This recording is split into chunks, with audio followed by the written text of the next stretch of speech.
علي الطهر يا مجدا تسامى يا مدار الحق يا معنى الخلود. اعوذ باللہ من الشیطان الرجیم. بسم اللہ الرحمن الرحیم. الحمد لأہلہ والصلاة علی اہلہا اما بعد فقد قال اللہ الحکیم فی کتابہ الکریم. بسم اللہ الرحمن الرحیم. قل ما یعبأ بکم ربی لولا دعاؤکم.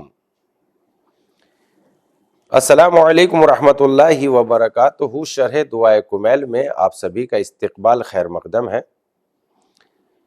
دعا کی عظمت و اہمیت کے لیے اس آیہ کریمہ کی ہم روز تلاوت کرتے ہیں جب یہ پروگرام آپ کی خدمت میں پیش کرتے ہیں کہ قل ما یعبأ بکم ربی لولا دعاؤکم. سورہ فرقان کی آیت نمبر 77 ہے، جس میں ارشاد ہوتا ہے کہ بندگان خدا کو یہ خبر و پیغام پہنچا دیجئے ہمارے نبی کہ اگر آپ لوگوں کی دعائیں نہ ہوتی، تمہاری دعائیں نہ ہوتی تو خداوند عالم تمہاری پرواہ بھی نہ کرتا. اور اس کے علاوہ قرآن مجید کی اور بھی بہت ساری آیتیں ہیں جو ہمیں دعا کی ترغیب دلاتی ہے، دعا کا شوق دلاتا ہے. اور دعا بندے کا گویا محتاج کا یہ حق ہے کہ وہ اپنی تمام حاجتوں کو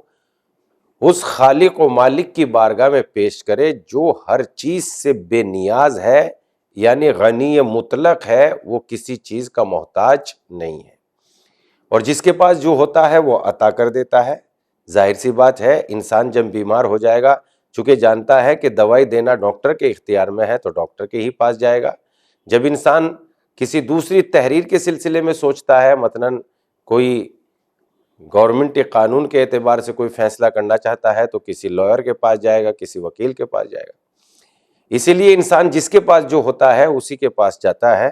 لہذا یہ بندہ جو ہزاروں قسم کی حاجتیں رکھتا ہے اور دنیا میں اس کے علاوہ کوئی بھی ایسا نہیں ہے جس کی جو اس کی ہزاروں قسم کی حاجتوں کو پورا کر دے. بس حاجتوں کا پورا کرنے کا مرزا و ماوا ایک ہی ذات ہے اور وہ ہے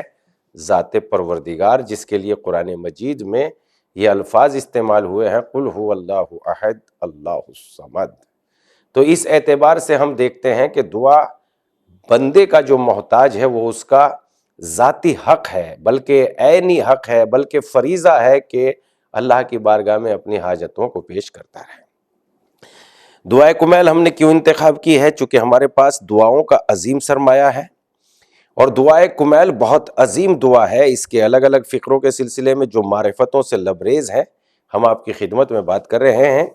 آج ہم آپ کی خدمت میں امام علی علیہ السلام کی دعائے کمیل کے اس فقرے کے سلسلے میں بات کریں گے جس میں ارشاد ہوتا ہے اللہم عظم سلطانوں کا،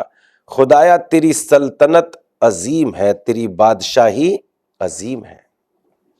لہذا اس کی شرح میں جانے سے پہلے جب تک ہم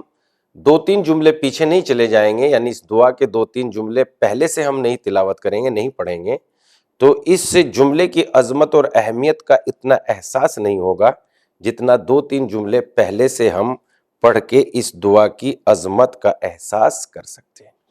آپ کو یاد ہوگا کہ 2-3 دن پہلے ہم نے آپ کی خدمت میں ارشاد ہوتا ہے امام علی دعا میں فرماتے ہیں اللہم واسألوک سؤال من اشتدت فاقتہ.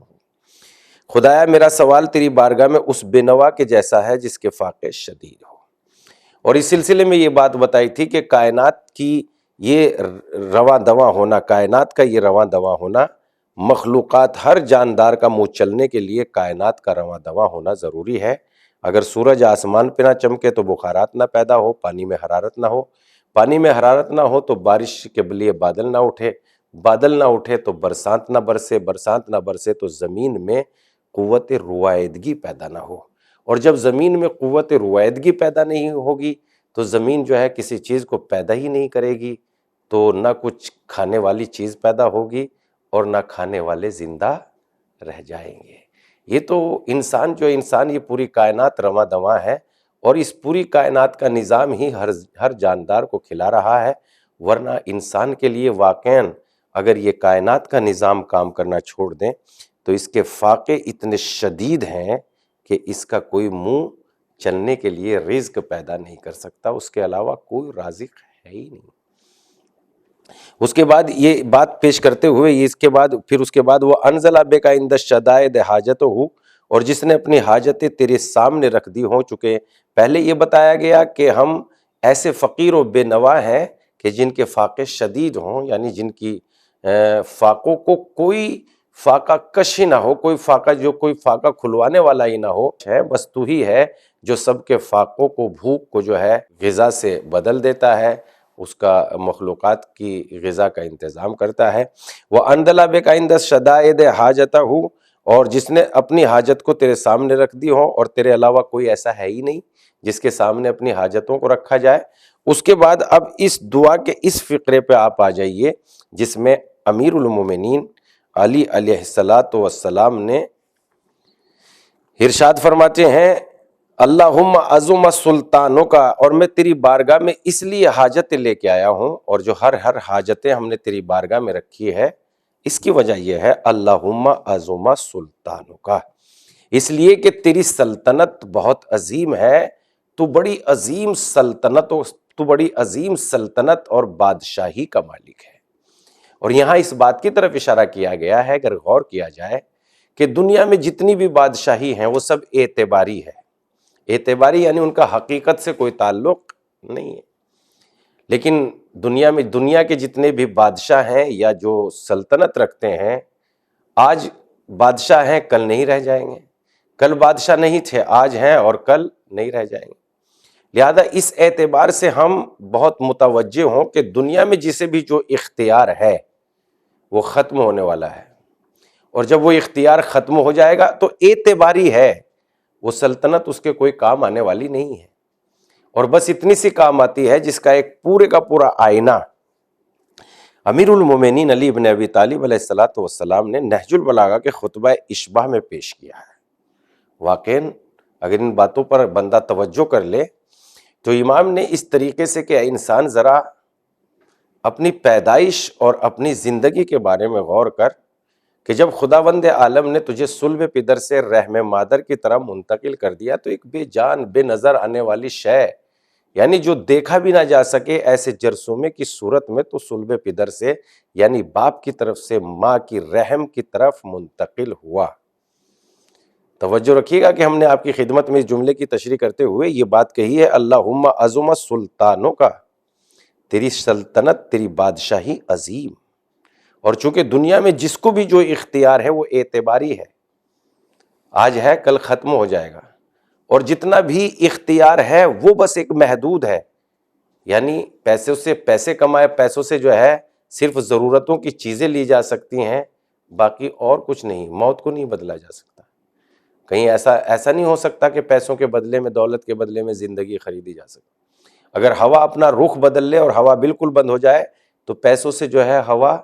نہیں پیدا کی جا سکتی۔ آکسیجن کے جو گیس سلنڈر بھر لیے جاتے ہیں، آکسیجن کے جو سلنڈر بھر لیے جاتے ہیں وہ بھی اس بنیاد پر ہے کہ آکسیجن ہے تو بھر لی جاتی ہے، ورنہ کچھ رہ ہی نہیں جائے گا۔ اس لیے امام فرماتے ہیں کہ تو بے پناہ چھوٹا سا جرثومہ تھا، اور چھوٹے سے جرثومے کو جب اللہ نے رحم مادر میں پالنا شروع کیا، پرورش کرنا شروع کیا تو القا مضغہ، اور ایک دن مکمل انسان بن گیا۔ اور اللہ نے قرآن میں ارشاد فرمایا فتبارک اللہ احسن الخالقین، کتنا بابرکت ہے وہ پروردگار جس نے عظیم انسان بنایا، ایسی مخلوق بنائی۔ پھر اس کے بعد تجھے جو ہے ساری کائنات نے تیری خدمت کی، غذاؤں نے تیرے بدن کو طاقت بخشی، سورج نے تجھے اپنی دھوپ سے اور نہلایا اور طاقت عطا کی، پانی نے تجھے تیری صفائی اور پاکیزگی کا خیال رکھا، اور یہاں تک کہ زمانے نے اپنی پوری طاقت تجھ پہ خرچ کر کے تجھے جوان کر دیا۔ اور جب تو جوان ہو گیا تو تو نے بجائے اس کے کہ مجھے مالک نے کتنا اچھا بدن، کتنا اچھا چہرہ، کتنی اچھی خوبصورتی، کتنا اچھا حسب و نسب دیا، اس کے بجائے تو اپنے آپ پر غرور کرنے لگا اور اپنے بازوؤں کی مچھلیوں کو دیکھنے لگا۔ جب تو جوانی میں قدم رکھ رہا تو تیری ساری کی ساری خواہشیں یہ تھی کہ تو جو ہے پیسہ کمائے، اور اب تو نے پیسے کمانے، پیسے لانے کے دروازوں کو کھولا تو ان دروازوں کو نہ تو نے حرام کے راستوں کو دیکھا، نہ حلال کے راستے سے دیکھا، بس پیسہ آ جائے چاہے جس راستے سے آ جائے، یہاں تک کہ پیسوں کا ڈھیر لگ گیا، اور ایک دن وہ بھی آیا کہ زمانہ رفتہ رفتہ جو تجھے طاقت بخش رہا تھا وہ تیری طاقت کو کم کرنے لگا، اور بڑھاپے نے تجھے اپنی سفید چادر میں لپیٹ لیا، اور جب تو بڑھاپے کی سفید چادر میں لپٹنے لگا، یہاں تک کہ بیماری نے ایک دن تجھے بستر مرگ پہ لٹا دیا، اور تو جب بستر مرگ پہ لیٹ گیا تو اس وقت جو ہے ہاتھ پیروں نے تیرا کام دینا چھوڑ دیا، اور اس وقت تو نے ایک آہ سرد کھینچی، جو اس وقت جو ہے تیری آنکھوں میں فقط جان باقی تھی، تو نے جو زندگی بھر مال کمایا تھا اس سے اپنی زبان بے زبانی میں تو نے معلوم کیا کہ تم میرا کیا کر سکتے ہو، میرے کس کام آ سکتے ہو، تو مال نے اپنے حال زبان حال میں تجھ سے کہا، یعنی اس حالت کی زبان میں تجھ سے کہا کہ بس کفن کا ٹکڑا دے سکتے ہیں۔ اس کے بعد تیرے چاروں طرف تیری آل اولاد جن کے لیے تو نے حرام و حلال کو نہیں دیکھا وہ سب کھڑے ہوئے تھے، اور ان کے چہروں پہ تو باری باری نگاہ ڈال رہا تھا، تو وہ کہہ رہے تھے کہ ابا جان فقط قبر تک پہنچا سکتے ہیں اور کچھ نہیں۔ تو نے ایک سرد آہ کھینچی اور دنیا سے رخصت ہو گیا، اور وہی ہاتھ جو کل تجھے بڑا سہارا دے رہے تھے اور تیرے نام پہ جو ہے کل بڑے بڑے کام کر رہے تھے، تیری عزت کی خاطر بڑی قسمیں کھا رہے تھے، وہی ہاتھ تجھے مٹی کے نیچے دھکیلنے لگے، اور جب مٹی کے نیچے دھکیلنے لگے تو انہی ہاتھوں نے تجھے مٹی کے منو ڈھیر کے نیچے لپیٹ دیا، اور افسوس یہ دنیا تیرے کوئی کام نہ آئی۔ اور اے انسان تیرا اس لمبی چوڑی زمین میں کتنا حصہ ہے؟ امام خود جواب دیتے ہیں تیرے قد بھر کا ٹکڑا،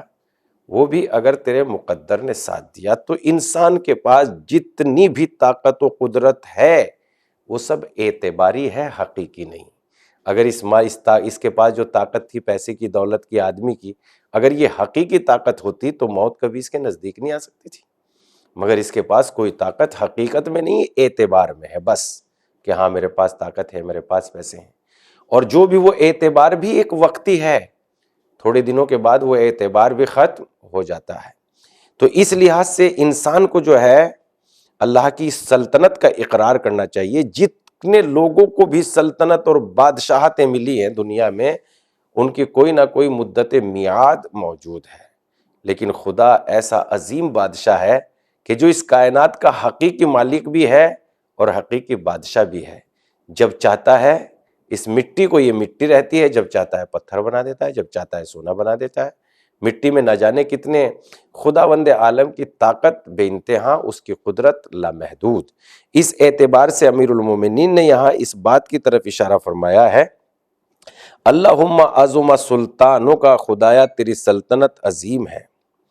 اور خداوند عالم کی بادشاہی نے ساری چیزوں پر احاطہ کیے ہوئے ہے، ساری چیزیں اس کی بادشاہی کے سامنے سجدہ ریز ہیں،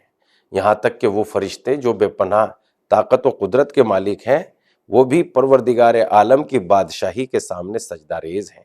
یہاں تک کہ کوئی شے بھی اس کی بادشاہی سے حکم عدولی کی طاقت